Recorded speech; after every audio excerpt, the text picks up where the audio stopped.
இப்போ திறந்து பார்ப்போம்.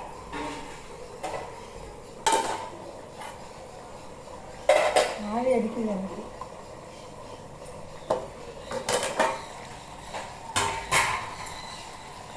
கொஞ்சம் டீ ஜாஸ்தி வச்சுக்கோங்க. வெறி இதை அடுப்ப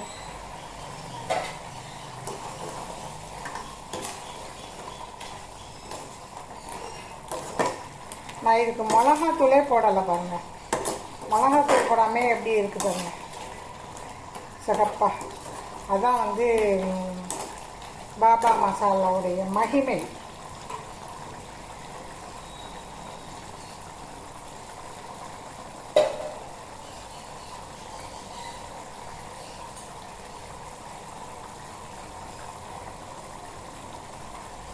அவ்வளோதான் மக்களே, போதும். இது வந்து பிறண்டது, ரொம்ப பிறண்டுச்சுன்னா நல்லா இருக்காது. நல்லா இருக்கும், ஆனால் நம்ம வந்து கொஞ்சம் எடுத்து சாப்பிட இதுக்கெல்லாம் வந்து கொஞ்சம் பத்தாது. அதனால் இந்த அளவுக்கு போதும். இன்னும் கொஞ்சம் பரண்டி விட்டுறோம். சில நேரத்தில் வந்து இதை போட்டுக்கிட்டு சாப்பாட்டில் போட்டு பிசைஞ்சு சாப்பிட்றலாம். நம்ம குழம்பெல்லாம் வைக்க வேண்டிய அவசியம் இல்லை. இதை போட்டுட்டு இதை தொட்டிட்டு சாப்பிட்றலாம், போதும்.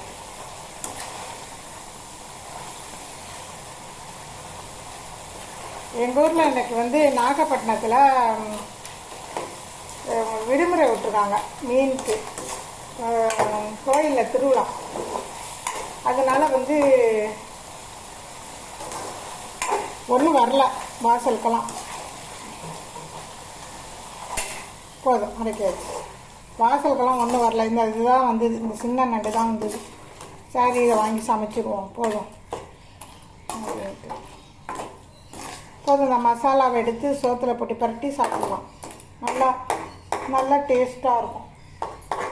இந்த பாருங்க, வேலை முடிஞ்சிருச்சு. சூப்பராக இருக்குது. கொண்டு கொத்தமல்லி தலை மட்டும் போடுறேன்.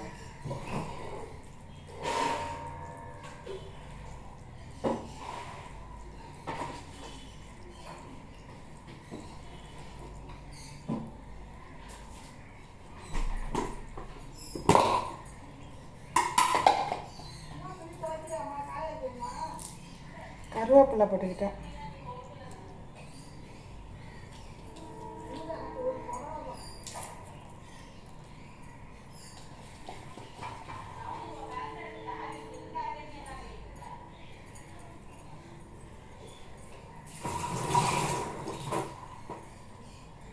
கொஞ்சம் கொத்தமல்லி புதினா.